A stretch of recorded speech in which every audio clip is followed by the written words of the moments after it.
For a World Cup, that is pretty quick. Yeah. Now, we're going to move up to the 1,000 metres for the men's C1 1,000 metre event. This should be really exciting. When we talked early this morning with Ross, who's down there on the pontoon, he said he was most excited about seeing this race because there's so many great paddlers in it, particularly, of course, Isaquias dos Santos. Always expect something dramatic and spectacular from him, the Brazilian, in lane 4. But Martin FUKSA in lane 6. He won yesterday in his favoured 500 metres, but he really wants to win over 1,000 metres here. Yeah, he must get a bit of extra power, you know, racing in front of home crowd. That's going to give him a bit of energy. So, and he looks like he's in really good form. So, I think this is going to be a good show. Yeah, it should be interesting. We've got Pavlo ALTUKHOV there, the Ukrainian, and has been a great representative of the Ukrainian team, really, and has expressed on behalf of all the Ukrainian people, in fact, never mind the canoe team, just how much they appreciate everyone from around the world's help and support. Wiktor GLAZUNOW, the Polish, experienced Polish paddler, there he is in the white cap. He's in lane 2.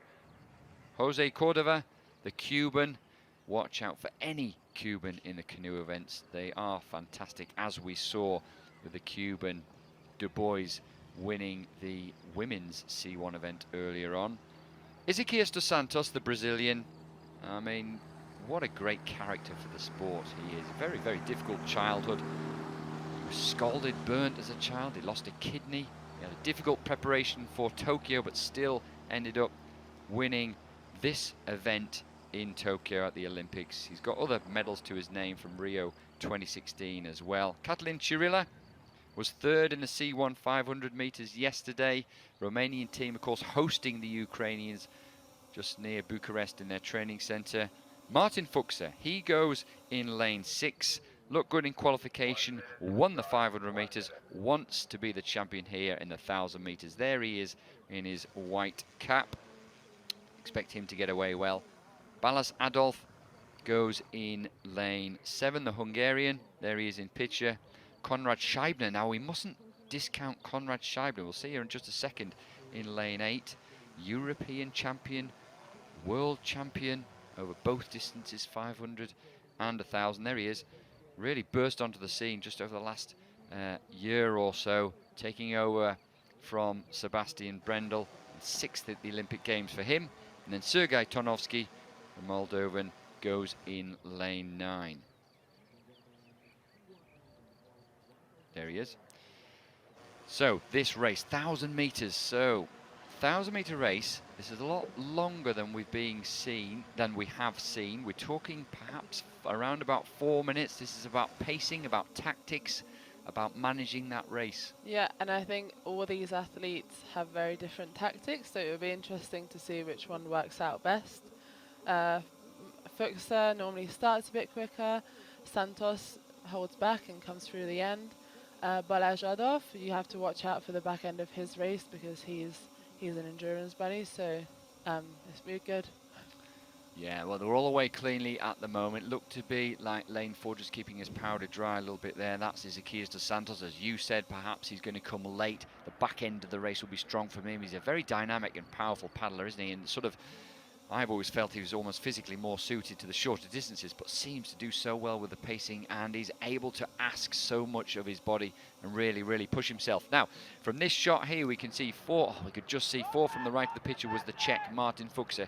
He seemed to get away well as well, and as you've said, Rebby, perhaps in this first half of the race, he may well set down a marker for the rest of the paddlers. You can see by the stroke rate of lanes 3 and 4, the Cuban and the Brazilian have just really settled now. Yeah, you can see Dos Santos normally has a higher stroke rate than the rest of the guys, which is why perhaps it looks like he's more suited to shorter distances, but he can always hold it right to the end. So, and FUKSA's strokes are nice and strong and controlled. Yeah, looks good there in picture, Martin FUKSA. Great technician, as many of the Czech paddlers were in the past. Of course, Martin Doctor, way back in the day, was one of the finest technicians, and it is a really technical event, C1, isn't it? Not only trying to stay in the middle of your lane and try and balance this boat, but you've got that long stroke with a big separation in between them as well, and you've got to get that as close to the central point as you can to not lose any energy by going left or right. Yeah, and of course, sometimes when there's a side wind, it can really affect the canoe's races, depending on which side it comes from. But luckily, it looks like it's pretty straight today, so hopefully there won't be any disadvantages to anyone. Yeah, that's often the case. Sometimes that happens at Szeged, which you will know well. You know, it does get windy, and if it's from one side, then the canoe boat paddlers struggle. But no struggle here, no struggle for FUKSA. Goes through in around about 151, but they're close to him. The Cuban now just about a second and a half, so he's not too far behind there. Jose Cordova, Ezequias dos Santos, well, never discount him. He's got a bit of work to do at the moment, but there's still a long way to go yet. And this, a really important part and phase of the race, not to let things drop too much. Yeah, this is where the race is decided, I would say, in the 1,000. This is where you're tired, but you need to hold on, and also need to start thinking about picking up the pace at the end. Yeah, that's right. You can't save everything for the last 200 meters, can you? Because everybody does that anyway. Yeah, but exactly. Now, this is really interesting, isn't it? That Martin FUKSA has taken this by the scruff of the neck. And he is saying, look, I'm confident here. I think I can get out. My training's good enough. I'm fit enough. I've got the technique to hold on.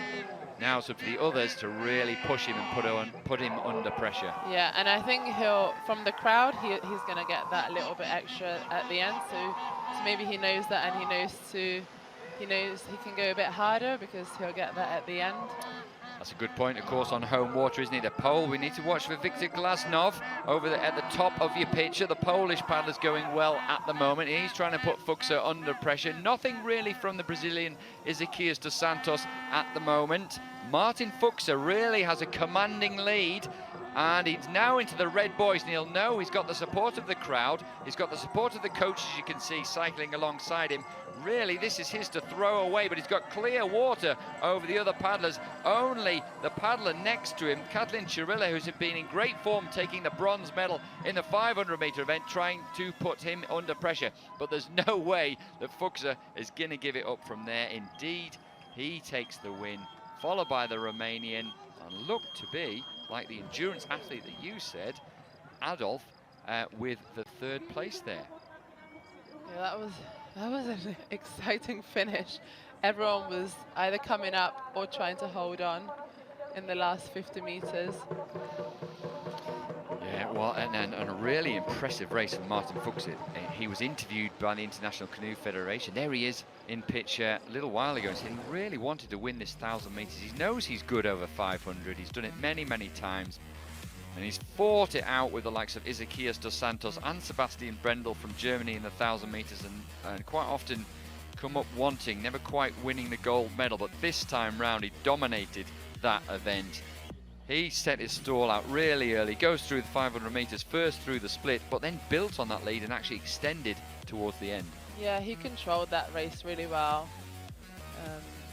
I think he took the lead, and he did what he wanted to, kind of with the rest of the guys. So congrats to him. That was really impressive. Good result for the Czech team. Czech media down here, very supportive of the slalom paddlers, but great to see their sprint paddlers getting an impressive win. And actually, look, it wasn't the Pole, was it, that took third place? In actual fact, it was indeed. That was, we said, the Hungarian. It was, and so as you said, you know, he's good endurance athlete and came through. Obviously, had the confidence to believe in himself in the latter part of that. Yeah, he's very good at just kind of blocking everything out and doing his thing. Well, yeah, and he certainly did there, just ahead, just a couple of tenths ahead of Wiktor GLAZUNOW, who missed out on the medals. That's interesting. So 3:47 is a quick time there for these paddlers. That's very impressive, and you know, we don't that often see around the 3:40s. Not quite world's best time, but that's